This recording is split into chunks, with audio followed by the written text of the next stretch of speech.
Olá, eu sou Vânia Batista e esse é o nosso podcast. Esse podcast fala sobre melhoria contínua, gestão e operação enxuta, planejamento, liderança e produtividade. E é um oferecimento do Gemba Group. E para quem não conhece, o Gemba Group é uma consultoria para a transformação de empresas. Temos também a nossa área de capacitação profissional, uma plataforma de soluções em EAD e também de automatização de processos. Para saber mais sobre o nosso trabalho, entra lá no www.gembagroup.com.br.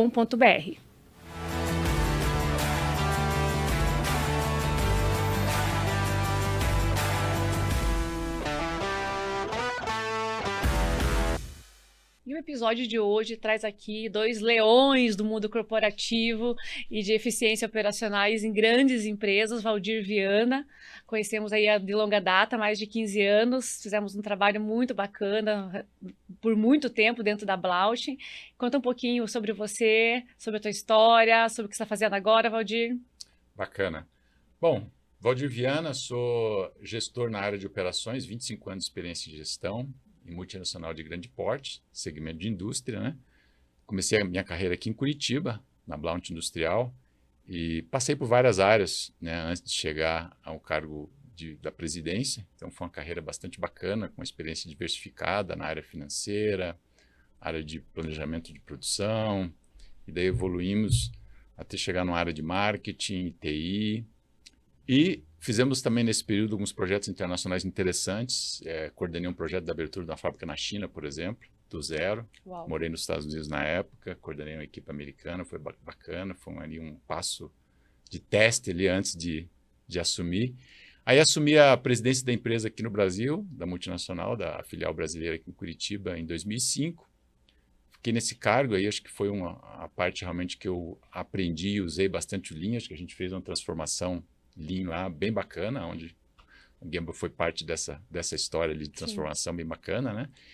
E em função até desse trabalho que a gente fez aqui no Brasil, dessa transformação Lean, eu fui promovido em 2016 para vice-presidente mundial da empresa nos Estados Unidos, fui morar lá com a família e tal, e responsável pela própria fábrica da China que eu tinha ajudado a criar lá em 2003, 2004, e não só por essa, mas responsável por todas as unidades da empresa no mundo, né? E a ideia era exatamente copiar o que a gente fez aqui no Brasil, o modelo brasileiro de gestão, né, com base no Lean. Gestão, operação enxuta mesmo. Operação enxuta mesmo e aplicar nas demais fábricas do mundo, né? Essa é a ideia. O CEO veio aqui, visitou, adorou e falou, Valdir, eu quero você lá no meu time global, reportando direto para o CEO.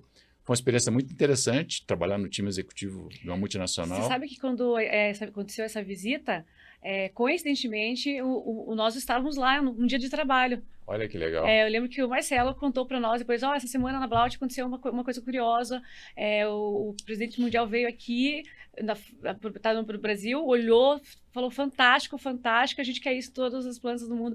Eu lembro disso, dessa história. Olha que legal. Coincidentemente, nós estávamos lá naquela oportunidade fazendo Kaizens. Que bacana. Então, o trabalho de vocês ajudou na minha promoção para vice-presidente mundial. Opa, esse é bom. Então, foi bacana. Assim. Aí eu me desliguei da empresa no final de 2020, ainda fiz a gestão do primeiro ano de pandemia, inclusive fiz a gestão lá na China da pandemia, começou lá, né? Nossa fábrica lá sentiu por primeiro, né? Sim. Deixei a empresa para fazer uma transição de carreira para a área de conselhos, mentoria executiva, né? Um pouquinho de consultoria, de vez em quando, também em operações, assessments e tal. E hoje estou como conselheiro de duas empresas, uma aqui em Curitiba, na área de refeições coletivas, alimentação escolar, alimentação hospitalar e outros trabalhos na área de food service, e uma empresa de São Paulo de consultoria. Então, estou atuando como conselheiro, faço também trabalho de mentoria, estou fazendo mentoria para 2 CEOs atualmente, então, faço mentoria para o C-Level, pessoal que quer se preparar para CEO, ou mesmo CEOs que precisa melhorar aí o time. Tem gente para te indicar. Então, esse é o trabalho que eu estou fazendo atualmente. Ah, que bacana. Bom, e o Roberto Daniel veio de São Paulo para poder gravar com a gente. Obrigada aí por esse trajeto, se dedicar, vir participar e contribuir com a tua longa história. Conta um pouquinho do Roberto Daniel, o que fez, o que está fazendo agora? O Roberto Daniel é engenheiro mecânico de formação, mais de 32 anos na indústria, aí na indústria, vamos falar assim, quebrada, boa parte da indústria automotiva, tanto numa montadora como na indústria de autopeças, linha branca, eletrônicos, mais recentemente, quando eu falo mais recentemente, nos últimos 7 para 8 anos na indústria de colchões e espumas, dos quais 3 anos no Canadá, lá onde eu fui responsável por uma operação complexa em Toronto, perto lá onde você tinha em Guelph, Sim, né? Guelph. A fábrica ficava em Vaughan, que é norte de Toronto. E nos últimos 2 anos eu tenho me dedicado, né, desde a minha última função executiva no Brasil, eu abri a minha consultoria e comentei para a Vânia, eu tenho antes eu ajudava uma empresa só, agora com a minha consultoria vamos falar assim, em excelência operacional, eu estou com a missão de subir a barra em excelência operacional na maior quantidade de empresas que eu possa ajudar, né? Porque o Brasil tem muita oportunidade, né? Com base no que a gente viveu, imagino que você tenha visto lá fora, né? A gente tem bastante oportunidade, né? Então, assim, no apanhado geral, a minha missão agora realmente vamos falar assim, elevar a barra, né, das empresas no Brasil, né? Fechar esse gap, fechar essa lacuna que a gente tem, né, em produtividade, quando a gente compara com outras indústrias. Você tendo morado na China, deve ter visto que a China, possivelmente há 25 anos atrás, era muito parecido com o Brasil, operações manuais, altamente improdutivas, inseguras, e a China hoje, basicamente, não no cômputo geral, mas muitas empresas estão mais próximas de um nível americano ou europeu, né, em termos de produtividade, né? Ou a Coreia do Sul, né, nem se fala do Japão, né? Então, eu acho que o Brasil parou no tempo nessa parte, na área industrial aqui no Brasil, não no cômputo geral, né, porque a indústria automotiva ela realmente fechou o gap com a indústria automotiva global, mas outras indústrias têm esse potencial. Então, a minha missão, né, como consultor é subir a barra da indústria brasileira. Eu estava comentando com o Roberto que o Brasil, desde 2019, né, tivemos aí essa situação que aconteceu da pandemia, mas em 2019 começou um grande movimento, até o governo mesmo lançou um programa Brasil Mais Produtivo, e os 5 principais pilares do programa que veio para poder melhorar, né, a performance e a produtividade da indústria brasileira, porque tem um dado que é alarmante, nos últimos 10 anos houve uma desindustrialização de 40% das multinacionais no Brasil. Então as multinacionais saindo daqui. Por quê? Produtividade, eficiência operacional, dificuldade de cultura, né?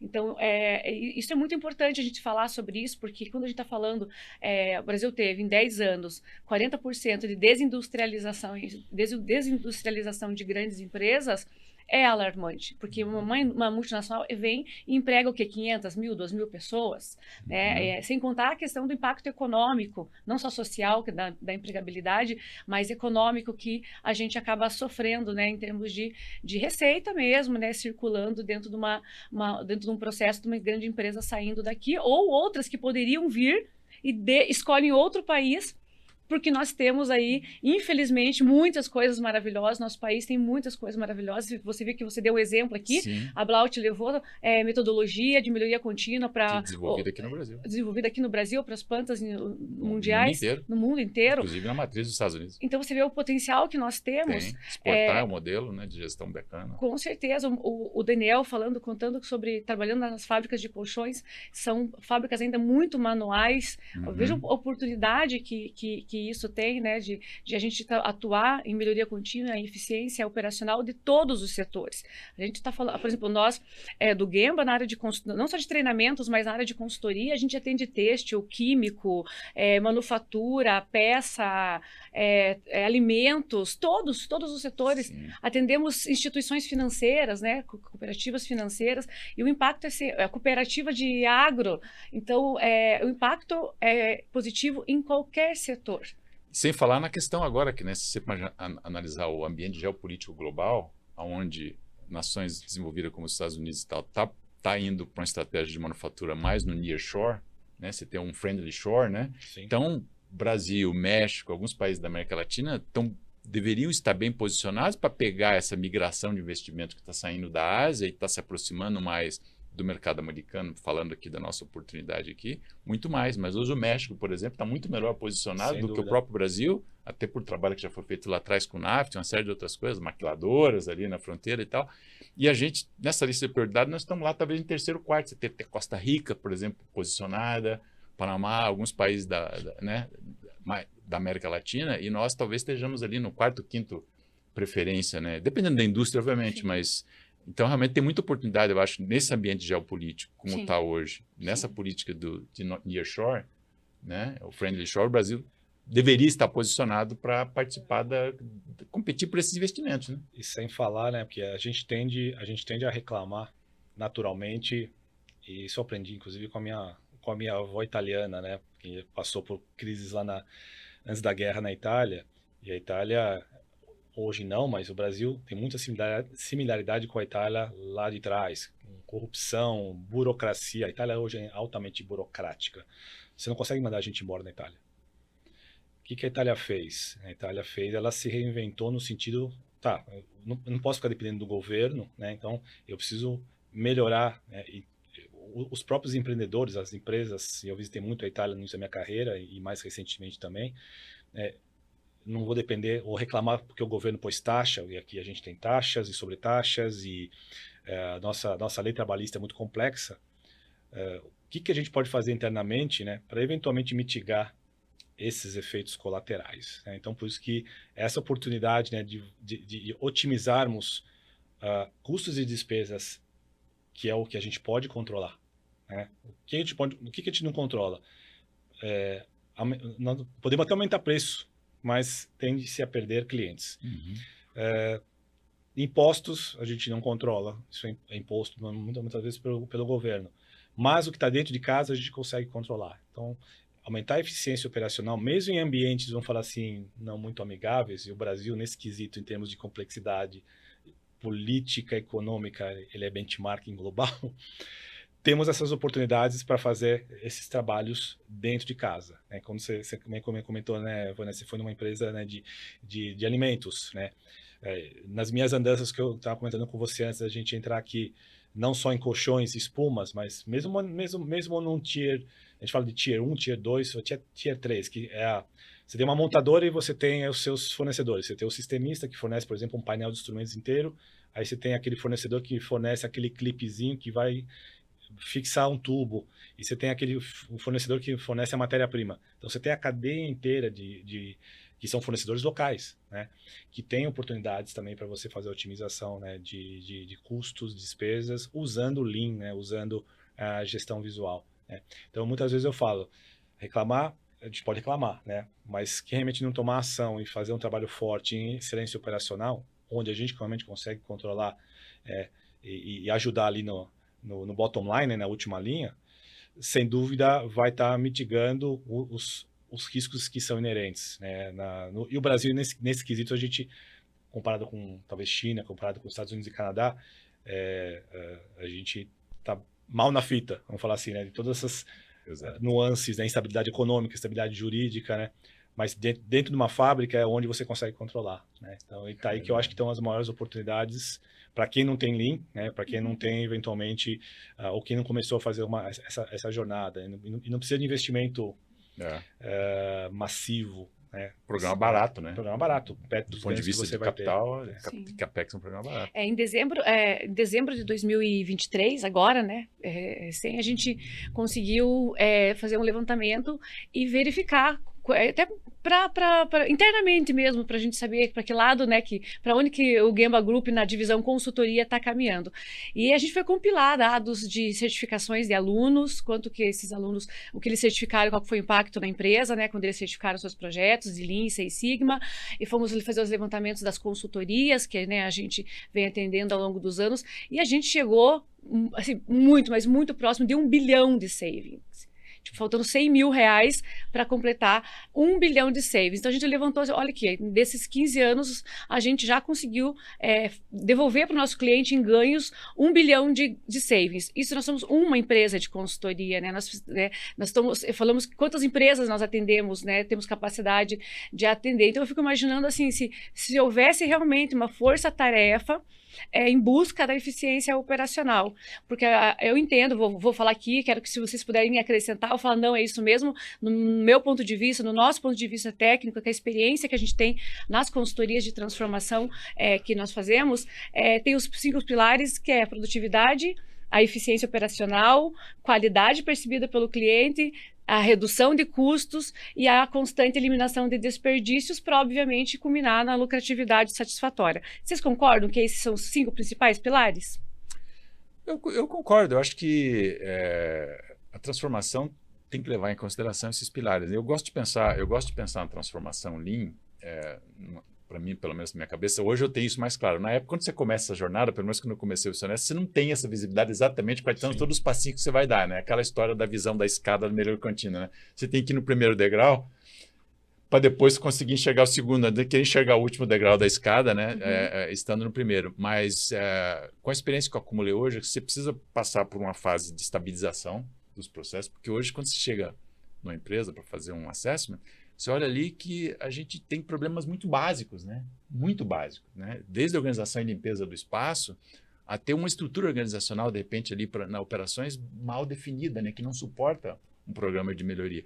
Então, eu acho que tem essa fase um pouco de estabilização, aquela história de aprender a gatinhar antes de querer correr, né? O pessoal, não, vamos fazer um fluxo, não sei o quê, vamos fazer um fluxo aqui puxado, vamos fazer um fluxo contínuo. Tá, mas se não tem estabilidade no processo, esse fluxo não funciona. Pelo contrário, tende a ser totalmente caótico, né? Pode até piorar as coisas, vamos colocar Kanban, vamos colocar isso, colocar aquilo. Isso quando não quer falar de gestão, transformação digital, quer colocar a indústria 4.0. Para digitalizar a bagunça, vamos automatizar a bagunça. Vamos comprar robô, já escutei isso muitas vezes. Bom, Valdir, não vamos instalar uns robôs aqui para a gente melhorar a eficiência primeiro? Pois é, mas a gente não sabe nem fazer gestão básica. Não tem 5S, quer colocar robô. 5S, nós queremos colocar robô. Né? Então, eu implementei lá na Blauta, a gente implementou mundialmente robótica, implementamos depois de 15 indústria anos, 4.0, mas isso aí não dá para conversar em indústria 4.0 enquanto você não fizer o feijão com arroz bem feito. Né? O feijão com arroz bem feito, ele alimenta, é saudável. Né?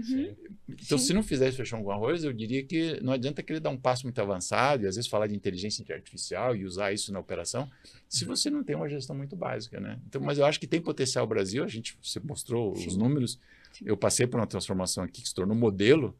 A fábrica que a gente transformou aqui no Brasil tinha a pior produtividade do grupo no mundo inteiro, quando a gente começou. Era mais baixa pelo índice lá, e era um índice padronizado em todas as... Quando a gente terminou a jornada, era a melhor fábrica do mundo. E até por isso que a gente teve a missão de fazer isso. Vocês foram do viés do Lean. E o Roberto está aqui para falar um pouquinho para nós sobre a metodologia SQDCP. Você já ouviu falar sobre essa metodologia? Não, estou curioso para saber também mais Eu detalhes. falei que quando ele começou a explicar e quando ele mandou os áudios, a gente foi conversando, se alinhando nesse último mês para ele vir para Curitiba para falar sobre isso. Eu falei assim, não, mas isso aqui é um Lean. Porque tem muita coisa do Lean ali. Tem World Class, né? Tem o WCM, tem outras metodologias que incorporam elementos de TQC, elementos de Lean. Mas eu quero que vocês conversem um pouquinho. Roberto, conta para ele o que é a metodologia SQDCP. Bom, não é nada paralelo ao Lean, não é nada diferente de Six Sigma. O Six Sigma, logicamente, é uma metodologia distinta, né?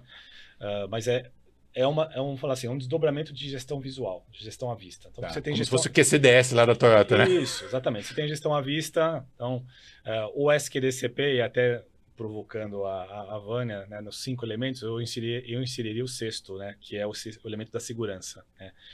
Muito ainda renegado em muitas empresas. Né? Possivelmente não na sua, né, que você foi executivo, mas eu percebo que ainda a segurança... Mas não dá para entrar dentro do P de pessoas, porque é segurança? Pode ser também, pode ser. Mas o S de segurança ele fica realmente destacado, né? Por isso que eu gosto de mencionar o S de segurança sendo o primeiro, né? Porque se você está numa empresa e você não tem realmente os preceitos básicos de segurança, e o ponto positivo, né? Comentei com a Vânia em off aqui sobre o Brasil nesse ponto. O Brasil pode ter um monte de problema. Mas nessa parte de legislação de segurança, comparado com outros países, eu visitei Índia, pasmem, meu Deus do céu, né? Onde as pessoas entram de chinelo na fábrica. Né? EPI nem existe EPI, né? Então o Brasil nesse quesito vamos falar assim, talvez nós estejamos ali na primeira divisão mundial em termos de requisitos de segurança. Contudo, tem muita oportunidade, vamos falar de mal, mas tem muita oportunidade nas fábricas, né? E o SQDCP, né, que basicamente é a gestão visual, e focando nas 5 letras, né, que é S de segurança, Q de qualidade, o D, que é o delivery, que seria a entrega,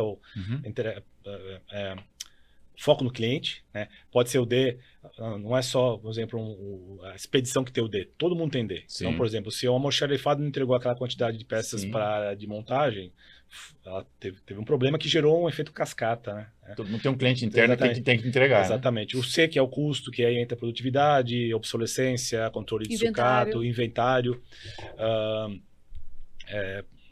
manutenção. Inclusive, a gente implementou quadros de SQDCP na manutenção. Eu lembro que quando a gente fez o rollout lá no Canadá, Mas manutenção, como que vai entrar manutenção na SQDCP? Vai entrar. No vai entrar. custo, óbvio. Então a gente desdobrou. Ok, o S é a única letra, basicamente, que ela é universal. Né? Você tem acidente ou não acidente, e você documenta incidentes, e aí abaixo você tem lá os projetos Kaizen usando a pirâmide de Heinrich para mitigar os problemas. Agora, a manutenção é interessante, porque, bom, qualidade. A gente tem as métricas de manutenção, que é MTBF, MTTR, né? E a percentual de manutenção preventiva e corretiva. E a gente colocou... Um OE, eventualmente. Exatamente, a gente colocou para monitorar isso. O gerente da manutenção falou, faz sentido. Então, mesmo na manutenção, a gente passou a usar o SQDCP, né, como uma ferramenta. E, eventualmente, né, o C, que é custo, e o P de pessoas, né, onde a gente monitora absenteísmo. E acredite se quiser, a gente, num trabalho, a gente descobriu uma máfia de atestado, porque estava tendo um padrão de ausências e atestados. E aí fomos junto com o RH entender o que estava acontecendo. Aí tinham 2 consultórios. No Brasil ou no Canadá? No Brasil, né? Eu acho muito importante também dentro do P, que é o uso da matriz de versatilidade, que muitas empresas, ou a grande maioria das empresas que eu trabalhei, não tinham, e a gente implementou onde não tinha. Tem polivalência, né? Isso, um skill matrix ali. Né? Isso skill aí. matrix, matriz de competência ou de habilidade. Isso, até para você saber, por exemplo, se eu tenho um potencial pessoa que possa treinar um outro, Sim. ou trabalha num outro setor em caso de ausência. Né? Então, assim, o SQDCP, que é uma gestão à vista, então basicamente é um acronismo que está dentro do gestão à vista. Forma de distribuir as métricas. Que está dentro do guarda-chuva de Lean Manufacturing, da manufatura enxuta. Né? Então não é nenhuma metodologia independente, né? Mas eu gostei muito porque eu tive esse primeiro contato com essas letras quando eu me mudei para o Canadá. Porque a gente usava gestão à vista em outras empresas, mesmo na montadora, mesmo na Bosch, mas ali eu gostei dessa. E quando a gente voltou para o Brasil, a gente incorporou o Pzinho, né? O SQDCP, né? E uma matriz 5x4, onde você falou de processos, né? E sem dados, você não monitora processos que você não consegue fazer, eventualmente, um investimento para uma linha puxada, um robô Windows 4.0. Eu gosto da ideia. Na Blount a gente usava, até que a gente pegou nos Estados Unidos também, a gente usava o QCDS, né? QCDS que a Toyota é uma coisa que a Toyota até usa, né? Usa até hoje, né? Então, é mais ou menos a mesma ideia, né? Qualidade, custo, delivery, safety, e depois eu incorporei junto com o safety o engagement. Engagement, que é com pessoas. Que aqui no Brasil e no resto do mundo, para nós era a parte fundamental dessa transformação, você ter o engajamento das pessoas e medir isso. Quais eram as práticas que vocês implementaram na parte de engagement? Para poder conseguir êxito no engajamento. O engajamento, Mamadou, esse engajamento que você fala, é o engajamento das pessoas para utilizar a metodologia, para utilizar as ferramentas, para poder fazer manutenção do quadro de gestão visual, dos indicadores? Seria para isso? Não, seria um engajamento geral. Né? Então, esse engajamento, a gente usava a metodologia global, então é através de uma pesquisa, a medição é feita através de uma pesquisa. A gente usava, por exemplo, a empresa Canexo da IBM para fazer essa pesquisa, usamos através do próprio Gallup. Então, o Gallup tem uma pesquisa padrão, que ele pode aplicar no mundo inteiro e te dar essa métrica. Então, é um questionário. Basicamente, qual que é a ideia do engajamento? A ideia é você trabalhar como se fosse uma pirâmide de Maslow. Né? Então, se você pegar a metodologia do Gallup, inclusive, ele desenha uma pirâmide. O primeiro ponto é o seguinte: as necessidades básicas. Eu tenho o material, o equipamento que eu preciso para fazer a minha função? Então, isso é a base da pirâmide. Se eu não tenho isso, eu tenho o que preciso, eu sei. Né? Segundo, eu sei o que é esperado de mim. Eu tenho um padrão. Tem uma métrica. O que é esperado de mim? Eu sou operador, eu sou líder, eu sou supervisor da montagem. O que é esperado de mim? Fui treinado para tal. Fui treinado. Né? Então, a base da pirâmide tem a ver um pouco dos recursos. Eu tenho treinamento, material, equipamento. Se eu estou no escritório, eu tenho um notebook que funciona adequadamente, se eu estou travando toda hora, demora para entrar no Windows e tal. Então, essa filosofia serve para todas as áreas, não só operacional. Né? E daí você vai subindo um pouquinho. Né? O meu supervisor se importa comigo? Né? Eu sei o que eu faço, eu sei como contribui para a estratégia da organização? Eu consigo fazer essa conexão através do QCDS? O que eu faço que tem importância? Está movendo a agulha, está movendo o needle lá para a empresa? Como é que eu me conecto com a estratégia maior? Nesse desdobramento, né, da estratégia da empresa, como é que eu me conecto com ela? Então, aí você vai subir nessa pirâmide para sentimentos mais nobres, né? Que não é só a parte de se satisfazer a necessidade básica, mas tem aí, como diria o Maslow, né, um sentido de pertencimento. Sim. Se eu faço parte da equipe, o meu supervisor investe no meu desenvolvimento? Ou ele está preocupado só com a produtividade e não investe no meu desenvolvimento? Eu sou treinado, né, eu recebo feedback sobre a minha atuação. Então, esse engajamento foi um elemento chave, porque daí, se você não tem um engajamento geral, se a pessoa não está bem, como é que você vai engajar ela para melhorar um processo se ela não tem uma gestão básica, o supervisor não está treinado? Então, na transformação, como você bem falou ali um pouco antes da entrevista, a gente investiu muito na formação dos supervisores e operadores multifuncionais. A gente até mandou aqui para o Gema treinar todo mundo, né? Não, todo mundo tem não. que ter formação completa. A gente brincava que a Blount tinha um exército Lean, porque que em poucos anos passaram mais de 70, a gente chegou a chegar a contar, e depois teve mais, a gente deixou de contar, em torno de 70 profissionais que passaram pelo programa de formação profissional Lean, um programa de 90 horas, Isso, com bem robusto. desenvolvimento de projeto. A certificação era ir lá e fazer uma melhoria de verdade. Qualquer gestor nosso tinha que ter habilidade para liderar um evento Kaizen. Qualquer gestor, não só a pessoa da equipe de melhoria contínua, mas se eu tenho um supervisor na produção, ele tem que estar apto a liderar um evento Kaizen, ou no mínimo, o que a gente chamava de um point Kaizen, né? Um projetinho de melhoria de 1 ou 2 dias. Então, todo mundo, essa era a minha missão. Todo mundo tem que estar qualificado para fazer isso. A gente tinha um treinamento no processo de onboarding, quando o funcionário entrava, que tinha o conceito básico de Lean. Já nos primeiros 30 dias, ele tinha um treinamento básico antes dele colocar a mão numa máquina. Para entender a linguagem da empresa. Entender o que a gente fala aqui, o que é Lean, explicar os desperdícios para ele poder aprender a enxergar desperdício. Então, isso fazia parte do treinamento básico, assim como segurança, enfim. Tinha todo um processo padronizado de onboarding. Muito bom. Que ele passava. E no final desse processo de 90 dias, eu, como presidente da empresa aqui no Brasil, eu entrevistava todas as novas contratações, eu fazia uma reunião com os novos contratados nos últimos trimestres para ver como é que foi esse processo de integração. O que funcionou, o que não funcionou. Eu, pessoalmente, ia verificar esse processo. Porque se essa parte da cultura está escapando, os outros processos não se sustentam, né? Então, qualquer um que está entrando na empresa, primeiro eu quero conhecer a pessoa, de onde é que você veio. Não interessa ser um operador, ser uma cozinheira no restaurante. Você faz essa conexão, né? De autogestão com o chão de com fábrica. Autogestão. Então, 90 dias eu gastava 1 hora, 2 horas do meu tempo. Eu quero me encontrar com os novos contratados. Basicamente o quê? Para ouvir como é que foi a sua experiência aqui, desde o primeiro dia que você chegou aqui até hoje. Para ver o playbook do onboard se foi seguido. Né? Se ele recebeu a atenção que ele devia. O supervisor foi encontrar ele no primeiro dia, aquela história, o funcionário chega no primeiro dia, Onde que eu vou? na porta, onde é que é a minha mesa? Aí ele chega na mesa dele, pegar um caso do escritório, né? Ah, pô, cadê o notebook? Ah, nós pedimos lá para a área de informática, vai chegar daqui uma semana. Mas o supervisor, eu sempre falava isso para meus subordinados, falei isso, quando o funcionário chegar aqui no primeiro dia, ele tem que sentir que ele está sendo aguardado aqui. Sim. Eu cheguei na minha mesa, está aqui o seu caderninho da Blount aqui, para você fazer as suas anotações, está aqui o seu notebook configurado, aqui está aqui o processo, você vai passar para a área de informática daqui a pouco, o RH, enfim. Você estava sendo aguardado, você não chegou ali naquele ambiente caótico, o seu chefe está em reunião, senta aí, daqui a pouco... Sem falar, né... O chefe tem que buscar a pessoa na portaria. Sem falar, Valdir, quando essa pessoa acaba não passando por esse onboarding, né? Aconteceu comigo já uma vez na minha carreira. Me prometeram, durante o processo de entrevista, não, você vai passar 1 mês conhecendo todo o processo, você não vai se envolver no negócio, você vai conhecer as fábricas e tal. Ótimo. Aí, esse negócio do laptop aconteceu comigo. Dessas 2 semanas sem laptop, eu estava usando meu celular pessoal para conseguir pegar dados. E na segunda semana, eu fui convocado numa reunião onde eu fui quase que intimado a fazer uma demissão em massa. Sendo que eu não conhecia... Quanto tempo você estava na empresa? 2 semanas. Eu passei o Natal, enfim, foi uma experiência muito... E a primeira impressão é que fica, né? Você chegou na empresa agora, foi meu único percalço de carreira, que eventualmente não deu certo, né? Acabei saindo dessa empresa, mas começou errado, né?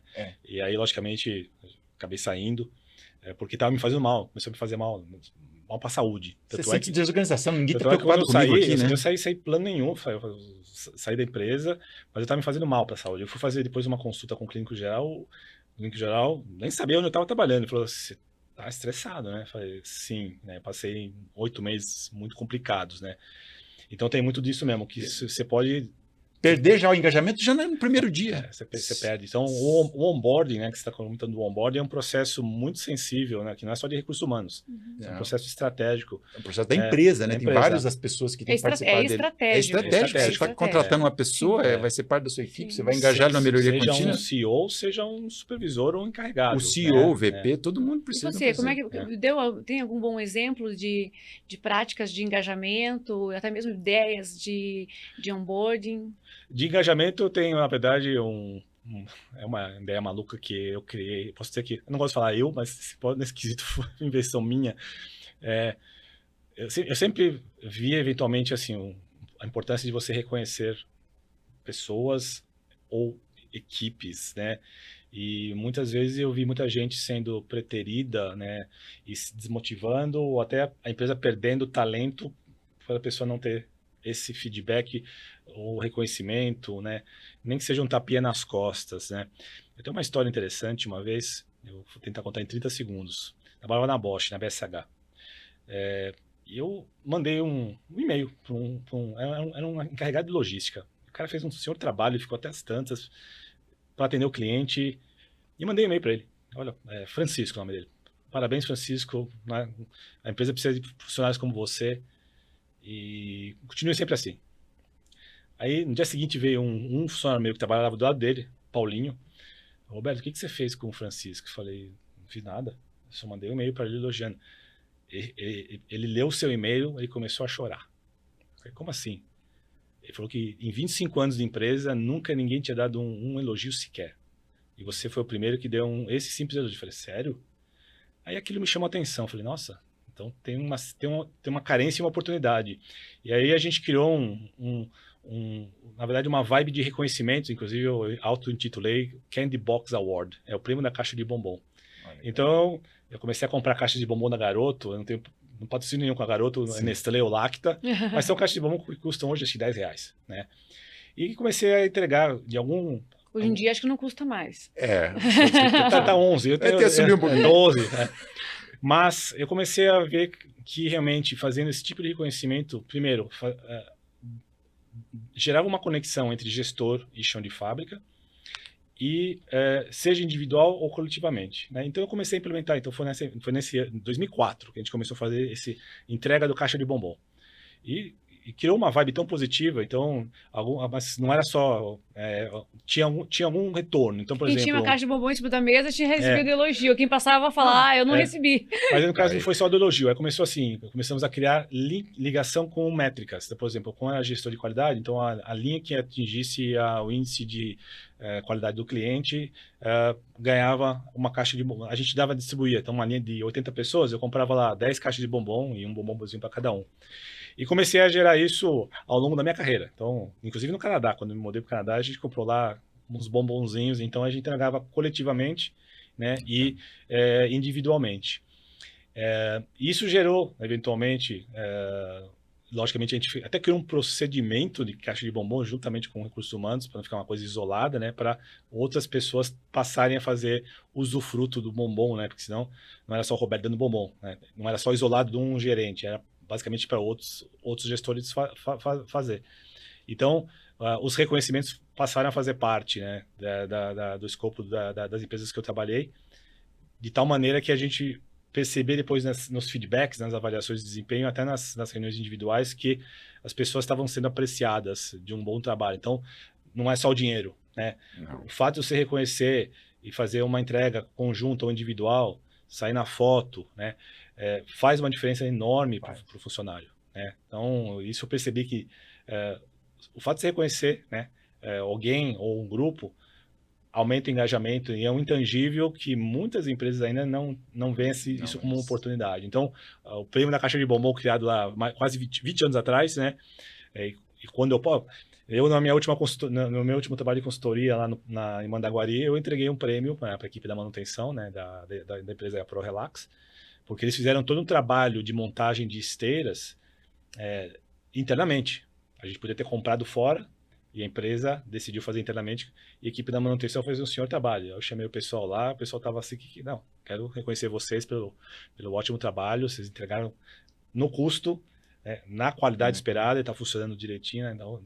E dá os parabéns. Então, mesmo numa função de consultoria, a gente pode também reconhecer, né? Mesmo não sendo funcionário da empresa, né? Então, essa é uma iniciativa simples, mas que também, eventualmente, acaba o intangível de você melhorar o engajamento da empresa.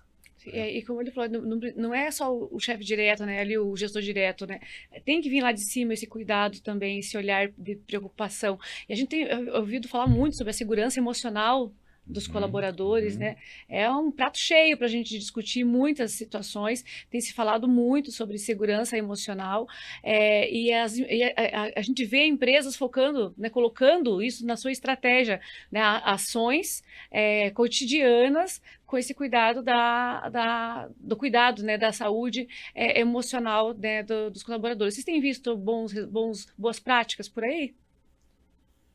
Bom, nos meus 2 últimos projetos, particularmente em segurança emocional, não, né? Eventualmente, o que eu percebo é que vamos falar assim, a nossa vida digitalizada, com redes sociais e celular, sem dúvida nenhuma, esse é um tema que acho que é um tema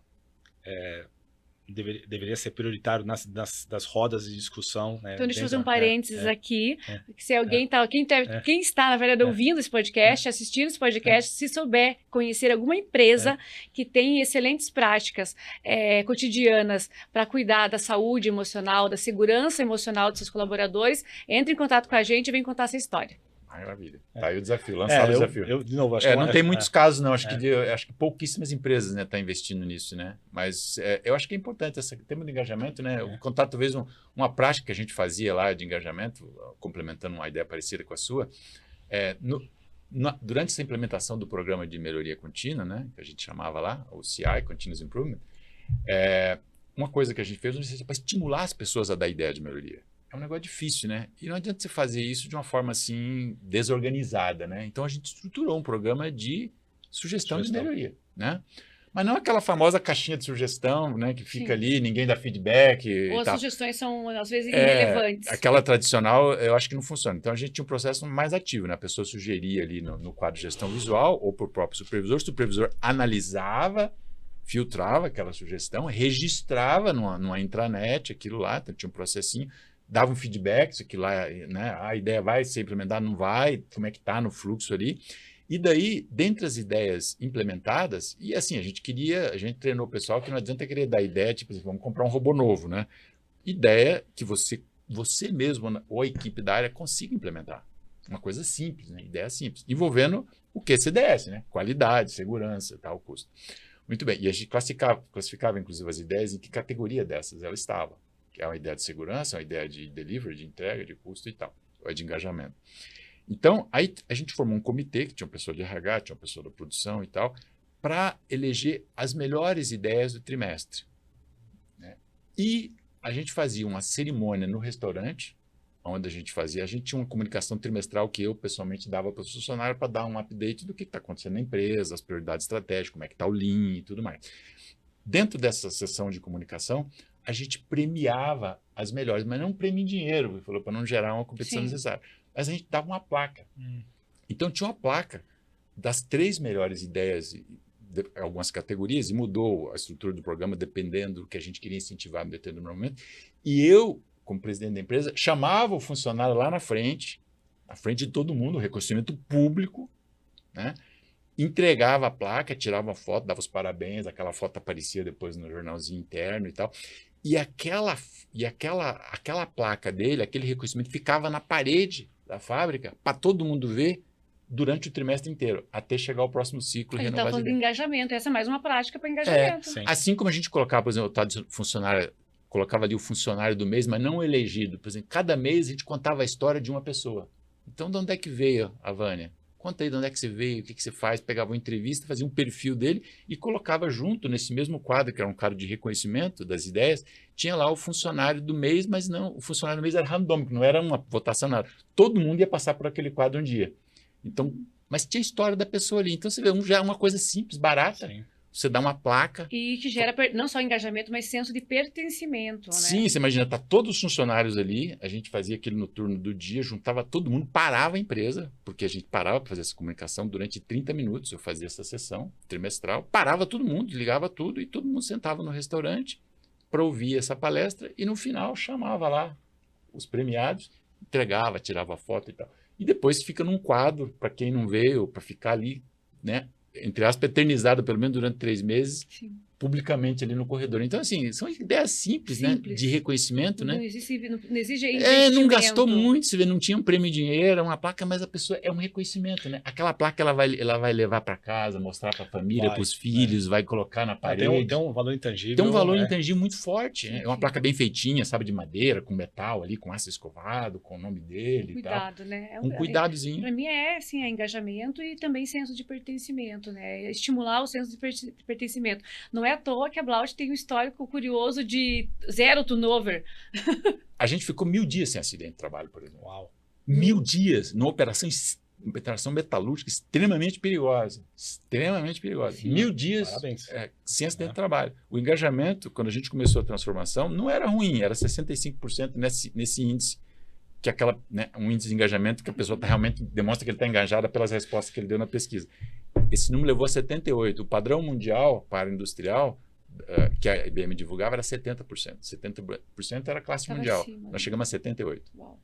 Para você atingir 1000 dias é que você criou eventualmente um censo, por exemplo. Você tem cultura. basicamente todo mundo é técnico de segurança. Todo mundo é inspetor de qualidade.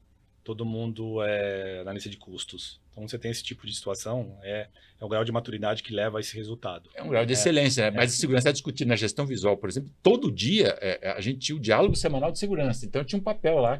E o supervisor tinha que pegar aquele diálogo uma vez por semana, como parte da gestão visual da rotina, tinha que cumprir um tópico de segurança com a equipe ali durante a reunião de 5 minutos. No episódio anterior a gente falou sobre essa questão de segurança, né? Comentamos bastante sobre isso. E a segurança também é cultural. Também é cultural. Também não é vamos implementar, treinamos todo mundo, implementamos lá os quadros sobre segurança e que não se fala mais nisso. É um exercício diário falar sobre segurança, nem que seja por 5 minutos. A gente iniciava a reunião do board nos Estados Unidos com o pessoal do fundo de Private Equity em Wall Street. O primeiro slide era o índice de incidente de trabalho. O primeiro slide da apresentação para o board não era financeiro, era de segurança. Para passar qual a ideia? Segurança é o assunto número 1. Ele falou, nós vamos discutir primeiro. Na minha apresentação trimestral para o funcionário, primeiro assunto, a métrica de segurança. É a primeira métrica que nós íamos mostrar para as pessoas. Lá no Canadá, o pessoal é bem preocupado com questões de segurança? Muito. No Canadá é muito. Muito. Excepcionalmente. Tem a OSHA americana e WISB, que é a canadense. Né? Eu lembro que eu parei 2 máquinas uma vez porque estava com risco de segurança. A minha técnica me chamou. Aí, logicamente, tinha um conflito entre produção.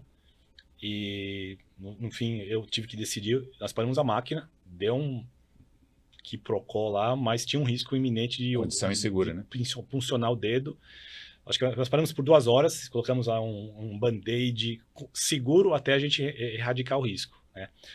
Eu fui auditado 2 vezes pelo Ministério do Trabalho. Né? Uma deles, eles vieram com uma lista gigantesca de ações, que até me ajudou, porque eu já tinha vislumbrado alguns investimentos que eu queria fazer, e aquilo mais ou menos me ajudou a levar isso para o comitê diretivo da empresa para fazer os investimentos. Então, é muito forte lá.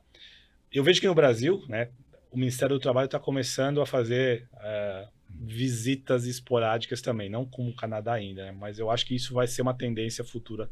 Né? Que é até um tópico para um próximo. Segurança é um podcast inteiro, né? Só e já tem um zero lá, Vanessa, não tem mais tempo, porque o papo realmente está muito bom, é muito conteúdo, é muita história. Obrigada pelo compartilhar de vocês, contar as histórias, esses insights. Eu espero que as boas práticas que vocês compartilharam aqui, os resultados, a história de gestão, né, de vocês dois, e estão ainda na ativa, agora disseminando todo esse conhecimento. Eu espero que esse episódio tenha ajudado gestores que estão aí nos ouvindo, nos assistindo, a também, né, realizar melhores práticas e fazer acontecer lá no Gemba de vocês. Até o próximo episódio.